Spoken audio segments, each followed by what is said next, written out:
Olá para você que está conosco aqui no canal de ES Hoje. Sejam bem-vindos a mais um Entrevistas. Esse ano a gente já falou de política, a gente já falou de cultura, mas como a gente está no mês de janeiro, que tal falarmos de economia? E hoje quem está conosco é o superintendente do SEBRAE, que é o Serviço de Apoio a Micro e Pequenas Empresas do Espírito Santo, Pedro Rigo. Pedro Rigo, muito bem-vindo, obrigado por estar conosco. Eu que agradeço a possibilidade de estar aqui, a oportunidade de a gente conversar um pouquinho aqui no nosso canal ES Hoje. Que bom. O ano passado o SEBRAE completou 50 anos e eu começo pedindo ao senhor para explicar um pouco da importância desse serviço para a economia capixaba. Olha, o SEBRAE surgiu, era uma autarquia federal e foi desmembrada, foi desfeita essa autarquia e virou um serviço autônomo dentro do Sistema S.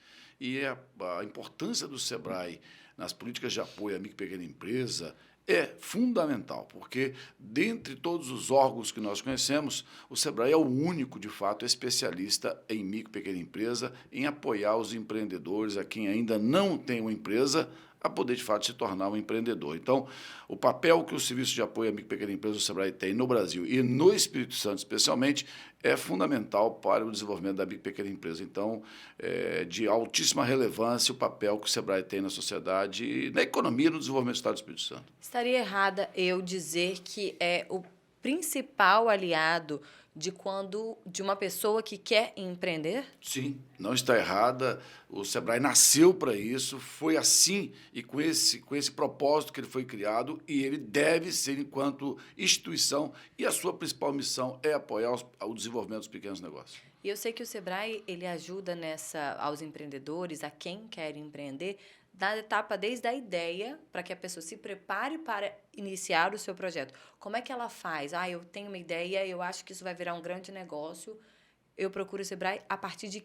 Em que momento? Como é que são essas etapas? Olha, o SEBRAE atende tanto os empreendedores formalizados, CNPJ formalizado, como eu disse, aquele também que ainda não tem o CNPJ, esse que, na verdade, tem um sonho, na verdade, carregado por uma ideia e não sabe de onde e como começar. Então, o SEBRAE, de fato, atende, recebe esse empreendedor que tem um sonho, tem uma boa ideia, mas que precisa do apoio para começar a sua trilha, a sua jornada empreendedora. Então, o SEBRAE recebe esse CPF ainda, essa pessoa, e, a partir daí, o SEBRAE dá toda a orientação, ele entra numa jornada SEBRAE para desenvolvimento da ideia e verificar se essa ideia, de fato, pode ser transformada em negócio, porque negócio tem que gerar renda e receita. Então, portanto, o SEBRAE pega na mão desse empreendedor e faz com que ele caminhe até descobrir, através de um plano de negócio, se de fato essa ideia que ele tem, por mais que seja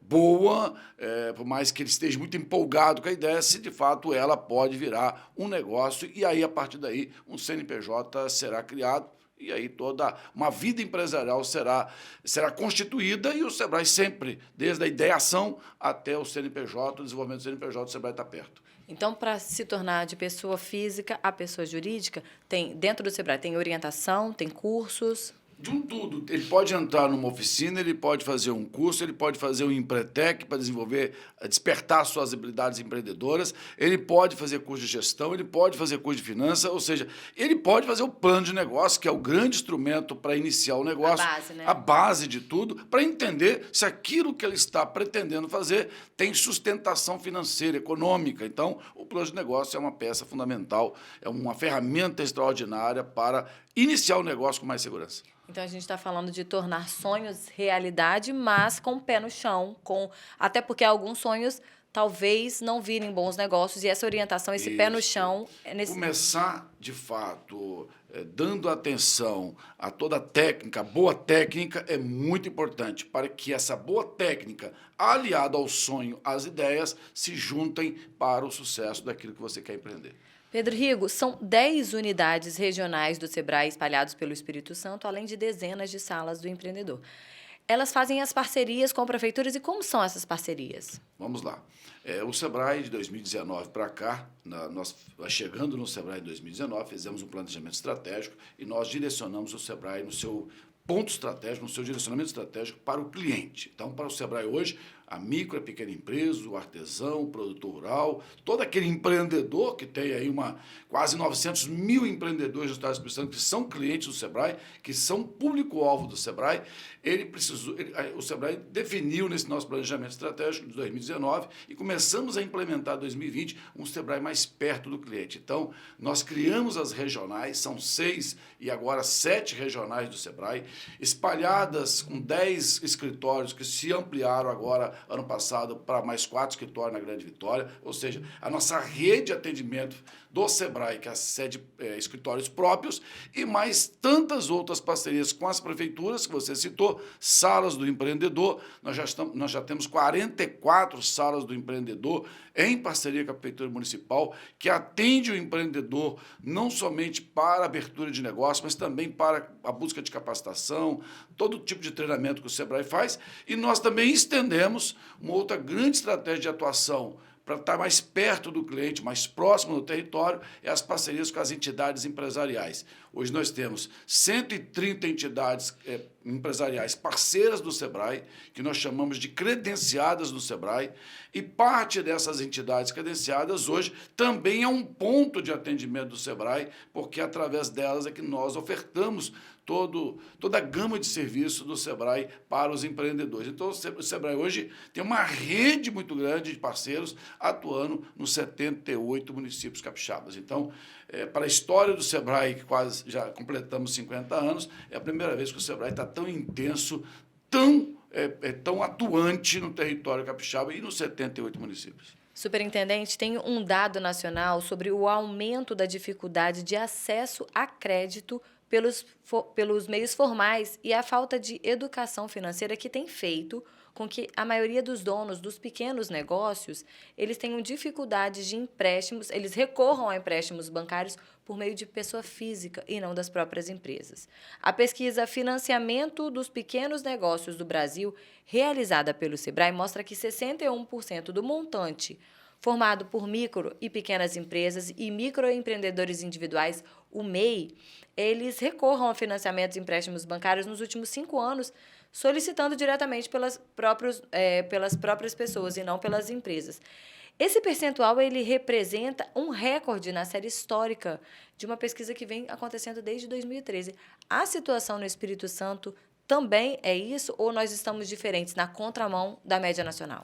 Essa é uma realidade do setor da micro e da pequena empresa no Brasil inteiro, não é de hoje também, porque tem uma questão aí de educação de fato financeira dos empreendedores, que há uma confusão entre o bolso da pessoa física e o bolso da pessoa jurídica, né? Então, muitas das vezes, está mais forte o CPF do empreendedor do que o CNPJ que é a empresa em si. Então, muitas das vezes, há um desembolso, um fluxo de desembolso do CNPJ para o CPF, e na hora que você precisa se apresentar a uma instituição financeira para adquirir o empréstimo para o CNPJ, ele tem uma contabilidade mais fraca, ou menor do que talvez deveria. Então, essa confusão, essa questão que é cultural nesse ambiente de micro e pequena empresa, é, de fato, um grande dificultador para o empreendedor na busca de um crédito oficial nos bancos. Então, e os bancos já fazem isso, analisam o CNPJ, mas também busca o sócio que, de certa forma, é um fiador, né, porque ele configura desse jeito, para fortalecer o crédito. Então, essa confusão, de fato, entre o CPF e o CNPJ de uma empresa, dos sócios dela, é muito comum no Brasil. E isso não é de hoje e não é diferente no Espírito Santo, em qualquer estado brasileiro. Então, é uma das fragilidades quando você olha para dentro da gestão dos pequenos negócios, ou seja, essa falta de separar o bolso, né? Então, isso é comum. É lógico que a gente tem visto ao longo dos anos que isso não é uma coisa que é para todas as empresas, ou seja, tem empresas e pequenas empresas que conseguiram fazer essa separação, e o sucesso deste negócio que conseguiu fazer essa separação e a possibilidade, de fato, que ele tem no mercado financeiro é maior quando ele consegue fazer isso. Então, é um problema cultural, assim, eu analiso, mas que o SEBRAE tem feito, inclusive, ao longo do tempo, um trabalho para que, de fato, a gestão desses pequenos negócios ganhe, de fato, um perfil um pouco mais profissional e a gente consiga equilibrar essa quantidade, né, de empreendedores que ainda não conseguiram fazer, de fato, essa separação. Então, é um problema cultural, é de sim um problema que afeta o desenvolvimento dos pequenos negócios e o sistema bancário acaba hoje adaptando a essa realidade, fazendo análise não só do CNPJ, como também do CPF, e às vezes um CPF fomentando está mais essa forte, desorganização, né? fomentando. E aí a gente pode também, por conta desse dado nacional e de ser um recorde dos últimos 9 anos, né, porque foi 2013 o último grande dado e 2022. A gente pode pandemia, dizer... né? Exatamente, eu queria saber se isso também é um reflexo da Sim, pandemia. já é um reflexo da pandemia, como tantas outras coisas que a gente viu nesse mundo dos negócios, dos pequenos, que envolve os pequenos negócios. É assim, e aí, na pandemia... houve alguns estímulos oficiais, como o Pronamp, por exemplo, e várias outras instituições financeiras, e aqui no Estado, o Bandes atuou muito nisso, o Banestes, tentando promover, inclusive, o CNPJ, mas encontra-se as fragilidades contábeis quando você precisa, de fato, acessar o sistema financeiro e o CNPJ está mais fraco do que o CPF. Então, vamos dizer, é comum, é cultural, mas que a gente precisa inverter esse jogo. O senhor falou do Sebrae, mais para frente eu vou fazer uma pergunta sobre a oficialização de uma parceria entre Bandes e Sebrae. Mas antes eu queria saber o seguinte, o Espírito Santo tem hoje quase 445 mil pequenos negócios, sendo que mais de 300 mil são MEIs, 120 mil são microempresas e mais de 20 mil são empresas de pequeno porte, as EPPs. O que é preciso para ter um negócio e como que o Sebrae prepara para empreender, para o empreendedor, sobretudo, iniciar de forma saudável? A gente começou já puxando esse tema, né? Porque existem os cursos, existem as técnicas, mas qual é o pilar para a gente iniciar, né? Fazer a base de uma empresa saudável? Plano de negócio. Toda ideia ela precisa ser colocada na plataforma de negócio e entender se aquela ideia pode gerar nota fiscal, pode gerar resultado efetivo para o negócio. Então, o plano de negócio é a referência mais importante para entender aquilo que se pretende fazer, de fato, tem compromisso com o resultado. Então, para a gente resumir, o plano de negócio é a ferramenta que tem que ser aplicada na ideia desse empreendedor. Vamos falar do FAMP? O FAMP é uma parceria entre Sebrae e Bandes com a adesão do Banco Capixaba ao Fundo de Aval a Micro e Pequenas Empresas. A cooperação permitirá que os microempreendedores individuais, microempresas e empresas de pequeno porte utilizem esse fundo, né, como garantia complementar aos financiamentos no Bandes. Na prática, como é que isso é feito? Então, falamos agora há pouco do acesso ao crédito, falamos das dificuldades do CNPJ, CPF, e o Sebrae, além de todo o trabalho que ele faz promovendo capacitação, o desenvolvimento da micro e pequena empresa, por todas as áreas que o Sebrae atua, também o Sebrae atua na área do crédito. Então, hoje, dado a dificuldade de acesso ao crédito que os pequenos negócios têm, vai num banco, às vezes não tem as garantias reais, não tem um CNPJ forte, bom contabilmente, e não tem ausência de patrimônios que geralmente são utilizados para os avais, o Sebrae hoje entra com 80% do aval. Então, assim, se eu vou pegar 100 no banco, precisa de ter aval de 130, que geralmente é sempre um pouco mais. O Sebrae entra com 80% desse aval, deixando uma pequena parcela para o empreendedor comprovar as garantias. Com isso, facilita muito o acesso do empreendedor, do pequeno, ao sistema financeiro. E nós tínhamos aqui já no Espírito Santo o Banco do Brasil, a Caixa Econômica e o Sicob, e o Bandes, nosso Banco de Desenvolvimento do Estado, entrou agora, ano passado, e já começa a operar, deve estar tudo pronto para começar a operar esse ano, para que também todos que vão ao Bandes buscar financiamento, que ele possa ter esse apoio do Sebrae, com o Sebrae junto dele, ajudando a garantir aquele crédito, e com isso facilita o acesso, porque quando você entra com uma robustez do Sebrae, como aporte de aval, significa que diminui o risco da operação, facilita a taxa de juros menores, ou seja, tem todo um processo que alivia, né, essa pressão do banco para com o empresário, com a participação do Sebrae como real avalista do processo. E o caminho é, primeiro, vai ao Banco do Desenvolvimento? Sempre com a instituição financeira. Primeiro o Bandes, ok. Como já existe o convênio com o Sebrae instituição, então o Bandes vai lá avaliar se é uma micro, uma pequena empresa, se é um público-alvo do Sebrae, certamente ele pode estar entrando nessa discussão do crédito, nessa tomada de crédito com o aval do Sebrae. E a gente também tem uma parceria com a Aderes para o apoio às empresas de agricultura familiar voltada para o produtor rural, não é isso? Isso, nós temos uma conexão muito forte com várias áreas do governo, cultura, agricultura, turismo, área do crédito, Bandes, Banesp, e também com a Aderes, que é uma agência que promove as políticas públicas de micro e pequena empresa. Então, tem várias iniciativas que nós temos com a Aderes. Uma delas é acesso a mercado para produtores rurais. Para os artesãos as também, né? Artesãos, ou seja, a economia solidária, várias atuações da Aderes nesse campo do empreendedorismo urbano e rural, todo ele, o Sebrae está junto, e principalmente no acesso a mercado, que são as feiras de negócio que a gente realiza juntos.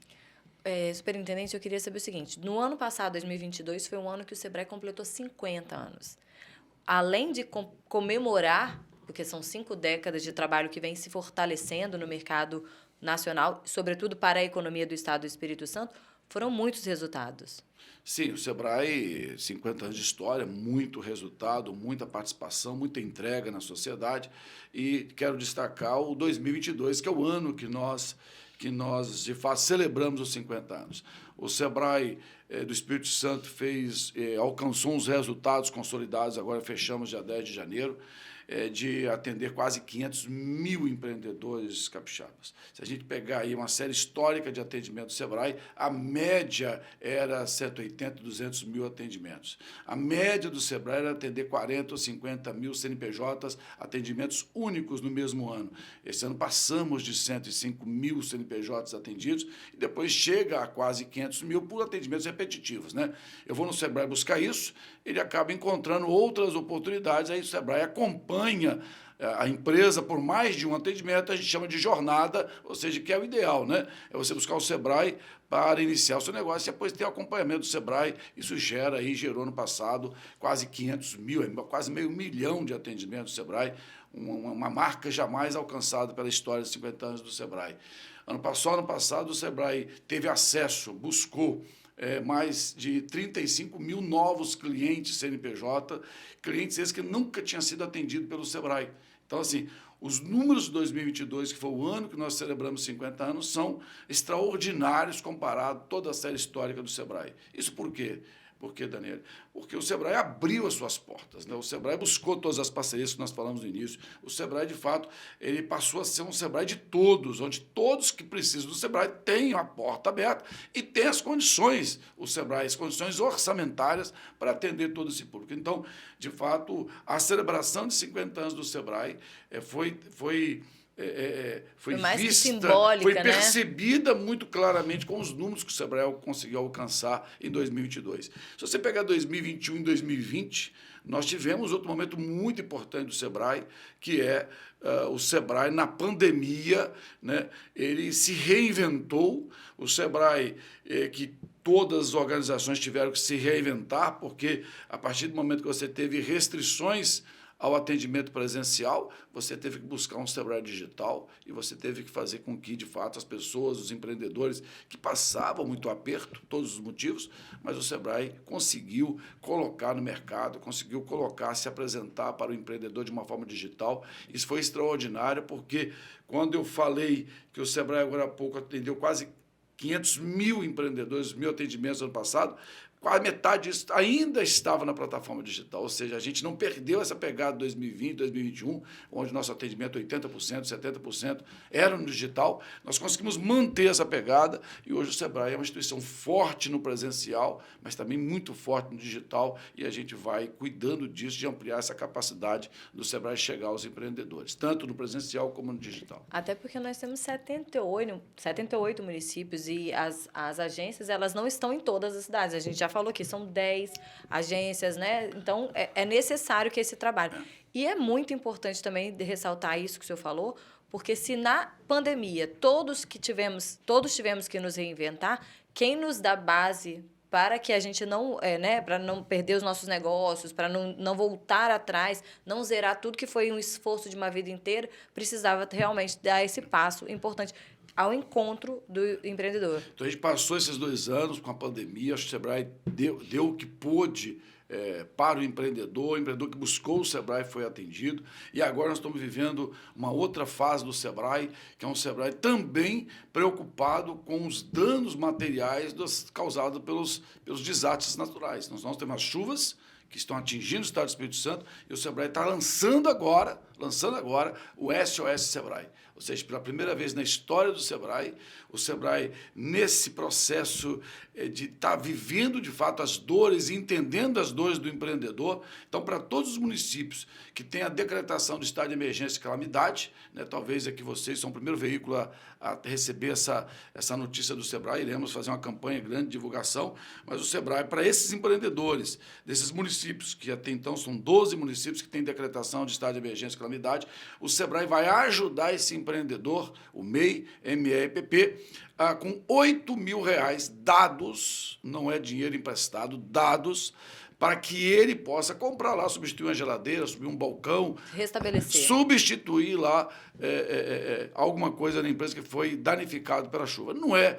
um valor que talvez seja capaz de restabelecer todo o negócio, mas é uma mão estendida do Sebrae para esse empreendedor, para que ele possa, do básico, começar e restabelecer o seu negócio. Às vezes queima um freezer, quer dizer, ele tem o dinheiro para comprar o freezer, tem um balcão de freezer, ou seja, então ele tem um apoio do Sebrae, e o Sebrae está lançando agora esse projeto que é inédito no Espírito Santo, no Brasil, porque foi experimentado em Petrópolis, no Rio de Janeiro, em Brumadinho, em Minas Gerais, com o desastre de Brumadinho, mas agora o Espírito Santo é o terceiro estado que experimenta essa ação, que é, de fato, ajudar financeiramente o empreendedor, aqueles que foram fortemente atingidos pelas chuvas desse período que nós estamos vivendo de novembro para cá. Então, já é uma excelente notícia para a gente começar 2023. E aí eu quero caminhar para o final da nossa entrevista falando justamente das nossas perspectivas em 2023. Pedro Rigo foi reeleito superintendente do Sebrae em 2022. E aí eu quero saber, 2023, quais os projetos? Então, passamos o primeiro ciclo do Sebrae, 4 anos, nós conseguimos fazer uma transformação importante no Sebrae, e uma das transformações é a questão cultural, né? É a casa entender que ela está ali para atender o cliente, ou seja, nosso foco, a nossa prioridade são os nossos clientes, que a gente chama do nosso público-alvo. Um Sebrae que também está recebendo essa transformação de que é um Sebrae aberto, é um Sebrae para todos, não é um Sebrae de pequenos grupos produtivos. Então, é um Sebrae que, de fato, cabe a todos chegar. Essa é uma grande transformação que conseguimos fazer no Sebrae nesses 4 anos que passaram. E esse Sebrae parceiro de várias instituições empresariais, um Sebrae querendo fazer o desenvolvimento da pequena empresa com todos juntos, não sozinho. Não. Essa foi uma grande transformação que nós fizemos no Sebrae. Agora, para os próximos 4 anos, a nossa meta será, de fato, transformar esse Sebrae muito mais ágil do que ele é. Então, nosso foco é investir em tecnologia, pessoas e processos, ou seja, já estamos fazendo isso, mas nós vamos aumentar essa nossa participação. A diretoria vai priorizar fazer com que, de fato, esse tripé se consolide no Sebrae, e o Sebrae cada vez mais seja a instituição leve, ágil, porque quanto mais leve e ágil, mais rápido vai atender o seu empreendedor, e esse é uma meta importante que nós temos para esse mandato. E aumentar ainda mais as nossas parcerias com as instituições empresariais, criando pontes para que o Sebrae possa chegar lá no seu público-alvo, fortalecendo as instituições empresariais, porque é lá que passa toda a organização do setor empresarial, e a gente quer cada vez mais estar perto do cliente através das instituições financeiras. E um Sebrae que continua precisando de inovar no seu portfólio, porque é um desafio muito grande do Sebrae, que é ter na sua prateleira de serviços, né, de produtos, aquilo que exatamente o empresário precisa. Então, o Sebrae tem que estar atento às necessidades dos empreendedores, às dores desse empreendedor, vir para dentro e fazer a construção do seu portfólio, revitalizando constantemente a sua carteira de produtos, para que essa carteira de produtos e serviços do Sebrae esteja adequada àquilo que o mercado está pedindo, àquilo que os empreendedores pedem. Então, é um grande desafio do Sebrae, para esse novo ciclo, é ter um Sebrae, de fato, tendo o produto a ser oferecido, o serviço a ser oferecido para o empreendedor, de fato, que atenda às reais necessidades dele. Porque o mundo muda, a pandemia mudou muita coisa e também as necessidades, as dores do empreendedor também mudaram. Então, a gente precisa estar adequado e antenado, atualizado a isso. Parece ser simples, mas não é, porque o Sebrae tem um portfólio muito grande de produtos e serviços, né? E a gente precisa ter, de fato, a robustez para estar atualizando, adequando isso, adequando metodologias, o tempo todo discutindo o tempo de um curso, o tempo de uma oficina, com a carga horária disso, porque não dá para entender que o cara vai ficar 12 horas sentado. Nós temos que otimizar tudo isso, ou seja, são grandes desafios colocados para a próxima gestão. Até porque o Sebrae só tem sentido, não é só para te ajudar a abrir um negócio, mas é para te ajudar a que o seu negócio seja aberto e prospere. E né? prospere. Então, e fuja aí dessa taxa de mortalidade de 2 anos que a gente sempre acompanha, e que é natural, às vezes, no pequeno negócio, mas a gente precisa cada vez mais fortalecer aqueles que querem empreender, empreendeu e precisa estar vivo, né? Sobrevida desse processo. Ou seja, se preocupar inteiramente com o desenvolvimento dela. Eu quis trazer o Pedro Rigo para esse último episódio, né? Essa última entrevista de janeiro, porque janeiro é o mês que as pessoas estão recomeçando, né? É um ano novo, um projeto novo, então a gente encerra aqui para falar de economia e para convidar a conhecer o Sebrae, a levar a sua ideia para o Sebrae e ver se é possível que o seu projeto, a sua ideia, se torne realmente um grande negócio, um negócio de sucesso. Não é isso? É isso. E assim, tem tantas coisas para falar sobre o Sebrae. Ano passado a gente inovou também com 98 agentes territoriais, e cada município teve um agente territorial visitando empresas. Agora inauguramos, está saindo a partir de segunda-feira, eu estou lá amanhã terminando uma capacitação de novos agentes que vão visitar 17 mil propriedades rurais, que vão conhecer, vão conversar com o produtor, que vão entender as principais dores desse produtor, o que ele mais precisa do Sebrae. Essa é uma atividade em parceria com o Senar, que é outro S, é o Serviço Nacional de Aprendizagem Rural. Então, nós vamos, assim, uma forma inédita, nesse Sebrae do novo ciclo, e de encontro ao produtor rural. E a nossa meta, até maio, visitar 17 mil produtores rurais do Estado do Espírito Santo, um projeto jamais visto no Estado do Espírito Santo. É uma parceria Sebrae, Senar. Então, os produtores rurais que estão nos ouvindo aqui, certamente terão a oportunidade de ter uma visita de um técnico do Sebrae para lá conversar, entender e a gente buscar, de fato, a realidade que eu acabei de falar, o que ele precisa para a gente poder depois voltar e atendê-lo. É preciso que eles procurem o Sebrae? Não, nós que vamos procurar. É o Sebrae e o Senar que vai bater a porteira lá e entrar na propriedade e bater um papo com o produtor e desse papo extrair um diagnóstico, um relatório daquilo que mais precisa e a gente depois voltar oferecendo os serviços que o Sebrae pode em parceria com o Senar, e agora trouxemos também a Secretaria de Estado de Agricultura. E assim a gente vai encerrando, então, a nossa entrevista com o superintendente do Sebrae no Espírito Santo, Pedro Rigo. Eu agradeço imensamente a sua participação, a sua vinda aqui ao nosso estúdio, ao ES hoje. E digo a você, janeiro, vida nova, vamos começar com o pé direito, bate a porta do Sebrae para o Sebrae ser o seu parceiro. Te agradeço e até a próxima entrevista.